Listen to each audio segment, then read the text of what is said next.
how did you start the journey? How did you came to be where you are right now? So basically, after working for a couple of years in non-IT industry, I began my career in IT role as business development executive, selling laptops, desktops, workstations, so on. So, there's a lot of talk about AI in sales. What do you think, is it a threat or an opportunity? I think somewhere we have to balance it. Sales, of course, it's never a threat. I mean, it could be threat for other industries.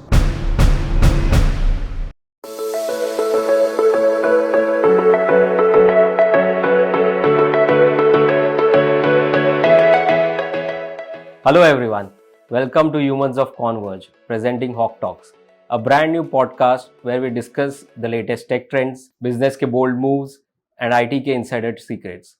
We will also have some special guests on our show who will impart their valuable life and career lessons. I am your host Kunal, and today we have someone special on our show. He is the GM of Sales for Konverge Technologies, Mr. Chiranjib Mazumdar. Hello sir, welcome. Hi. So how have you been today? Yeah, it's been good. Quite hectic since morning. A couple of WebEx and a couple of internal teammates, and now I'm here. Sounds like a very busy morning for you. Yeah, it's a everyday schedule for me. I mean, I start the day around 9 o'clock. Oh wow! So since morning, I have to come to office and have the team in place and some internal team discussions, and then we start for the day. Perfect. So the agenda for today's podcast was similar to that. Since you have been in this industry and the company for a long time now, so what do you think, how did you start the journey? How did you came to be where you are right now? Give us a walkthrough, how has been your professional life? Okay.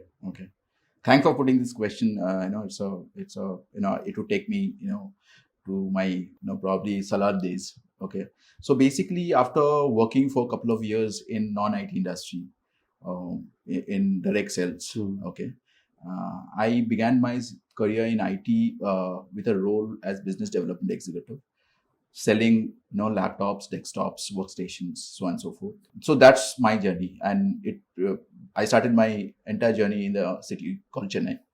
Okay, and that's how my journey started. And my first turning point, I would say, as a role in an Indian startup company. Okay.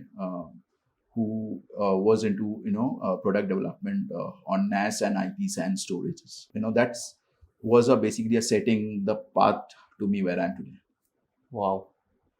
I mean, you have summarized it so well. Although it's almost a very long journey for you. Yeah. But you have summarized it so well that we can actually see that you have worked from in the IT towards a startup environment as well, like Converge. To think of it, both you and Konverge Technologies have actually created a niche for themselves. To speaking of the company, what do you think would be the value proposition and the core mission of Konverge Technologies for you? Okay, it's a fantastic question because that sets us apart, from the competitors.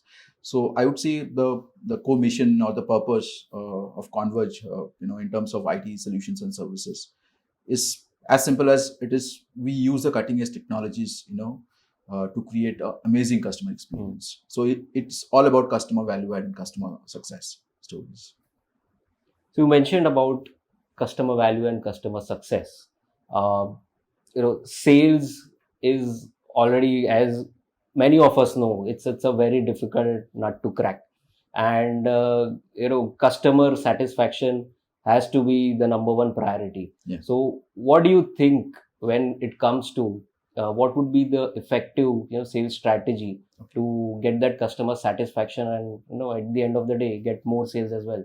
Okay, again, a fantastic question. In today's cutthroat competition, we have to be very unique. We have to create a unique value proposition when it comes to customer offering. So for me, if you ask me, few customer strategies which I adopt personally is basically very customer focused, personalized customer focused approach. And I'm very I believe in being very personal with customer. Right. Okay. And second would be like active listening. Okay. So I keep on listening to customers, their pain areas. I discuss in length with them. But most of the time I be on the other side of only listening. Right. Okay. So, and third would be, you know, probably I would say, a culture of, new learnings. Right. So that's the three key areas which I personally, adopt myself to have a very unique strategies to retain my customers for longer term. Hmm. So you mentioned about in a very unique learning environment as well. Yes. And IT and technology is a very fast-paced industry. Yes. Where Converge actually deals in. So what do you think would be if you wanted to summarize? What would Converge compete in terms of the products and services? What would be the differentiating products and services for Converge? Acha. You mean to say the secret sauce or some kind of thing? What are the unique things we? Yeah, I mean, what Converge brings to the table, Okay, in okay. terms of, you mentioned about the customer satisfaction, but Correct. that is one aspect of the, sales closure. Correct. What kind of products and services does Converge offer that Okay. customers are very much interested in? Okay. I get your point. So mainly you were asking me about the our offerings to customers, value proposition. So we work mainly on a few things. One is our custom made IT infrastructure and solutions to customers. Mhm. Okay. Second would be a next gen kind of data center solutions Oh, interesting. combined with BCP, business continuity Right. planning solutions to Right. customers. Third would be like, we offer a lot of collaboration solutions. Okay. And the fourth would be our Converges managed and professional services with combination with RPA solution, robotic process Interesting. automation to Yeah. automate a lot of processes for our customers. So that would be those are the offerings or the the value add which we bring into to propose our customers. Interesting. So that's a wide range of products and services that Yes, Converge yes. offers, and Yes. to know it from the back of your hand is like actually really good. So that actually shows that you are the GM of sales. Okay, thank you. So moving on to the next question for us. Being a sales head is one thing, but being a leader is another. Yeah. So what do you think? What makes a great team? For a leader like you. Okay. So it's I would say like it's a two-way street. Okay. So leader also has a lot of things to deliver, and the team members also has to reciprocate in the same manner with their. So if you ask me, I normally go by the people who has few qualities to be a part of my team. So few are qualities I would mention, like one is definitely honesty and keeping in line with the ethics of business. Second, a very straightforward growth mindset. Right. Okay. Third would be a clarity of mind.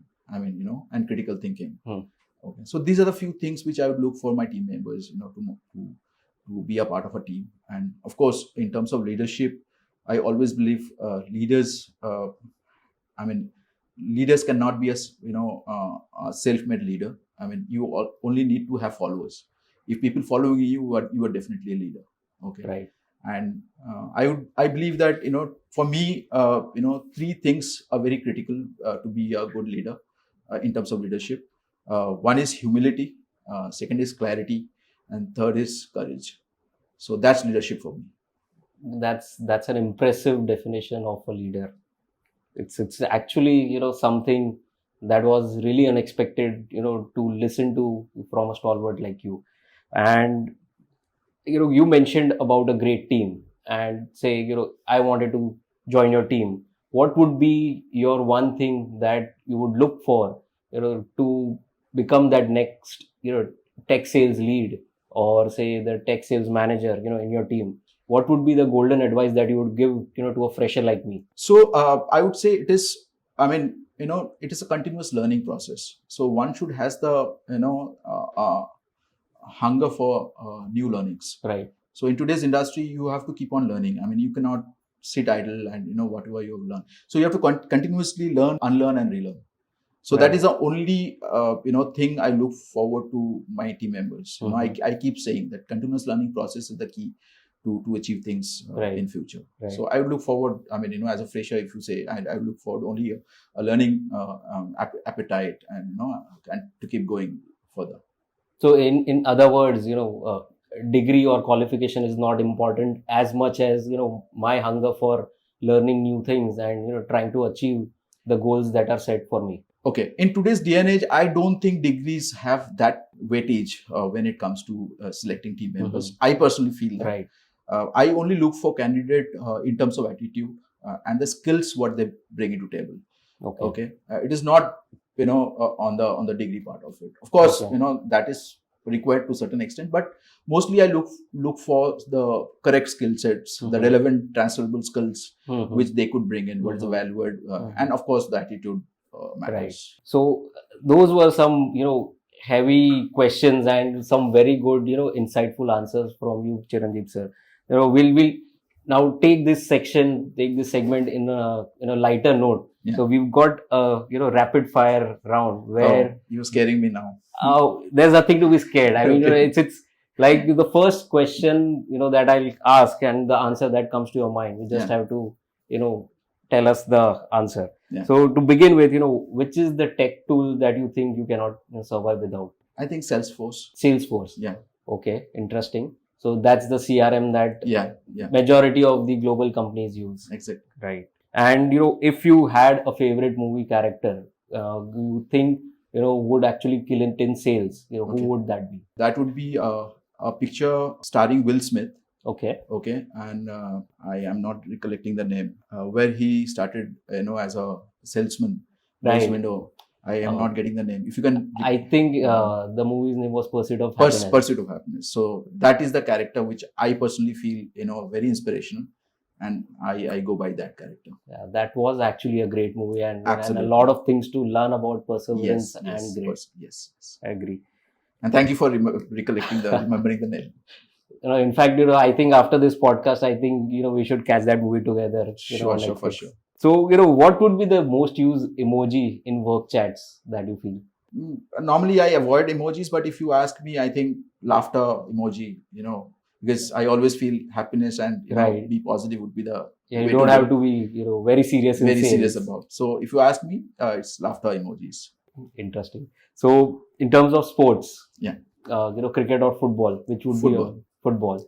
Which is your favorite team? Which one do you follow? In terms of country, Argentina. In terms of club, it is Barcelona. Any motivational song that always pumps you before a big sales pitch, or anything motivational quote or anything? Not really. Song. Any patriotic song.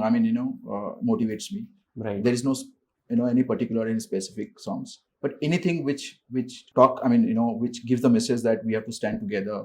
For commitment for the country or for any group together, the community. That inspires me. So moving to our next question, what would be your preferred choice of drink for sales, coffee or chai? Of course chai, but green tea, to be very specific. I have moved on from normal tea to green tea. I have to be health conscious a bit. Of course. So, you also need to actually have more couple of decades in sales again. So correct. That's the right choice, I would say. Correct. So there's a lot of talk about AI in sales. What do you think? Is it a threat or an opportunity? I think somewhere we have to balance it. Sales, of course, it's never a threat. It could be threat for other industries. Of course, again, this is my personal view. So AI in sales is never going to be a threat. In fact, we have to embrace AI into sales to enhance our productivity, to enhance efficiency. Okay. So I always think that AI, particularly in sales, is opportunity for us. So AI is basically not going to replace any humans. Yeah. So the last rapid fire question round. After a deal is done, what do you do? You head for a victory party or a silent smile and move on to the next one. I have changed man now, so I don't believe in parties now. Okay. So of course, parties nowhere, nothing wrong in it. But at this point in time, at this stage of my life, I think it would be a silent move on, for my further this thing. Perfect. You've got more deals to close and more success to achieve. Sir, you have spent almost 2 decades in the with a sales background, and what if you had started your career and it was not sales, what would be your alternate career or profession of your choice if it were not sales? If I can be brutally honest here, sales was never my first choice. Okay. I never came by choice into sales. It's all by chance. But I had made it a choice, and today where I am. Okay. Right. But to answer your question, if I was not into sales, where I would be probably be attached with some sports or something like that. So it was a very insightful answer, Chiranjib sir. You basically said yourself that you did not wanted to be in sales. Correct. And you applied your own mantra, so to speak, that you basically learned something, you unlearned, and you learned something new. Correct. So it is a very insightful look into how your career progress and your personal progress has been. On that note, I would really thank you for coming on to our show. My pleasure. And My pleasure. we hope that you'll be back again soon for more of your insights and more of your valuable lessons. Sure. Thank you. Thank you. Thank you. तो दोस्तों, अगर आपको ये episode पसंद आया हो तो make sure that you like, share and subscribe to Hawk Talks. We will be back with more expert gyan, with more funny moments and inspiring journeys. And if you want to know anything else about Hawk Talks or anything specific in IT industry, let us know in the comments. Thank you for watching.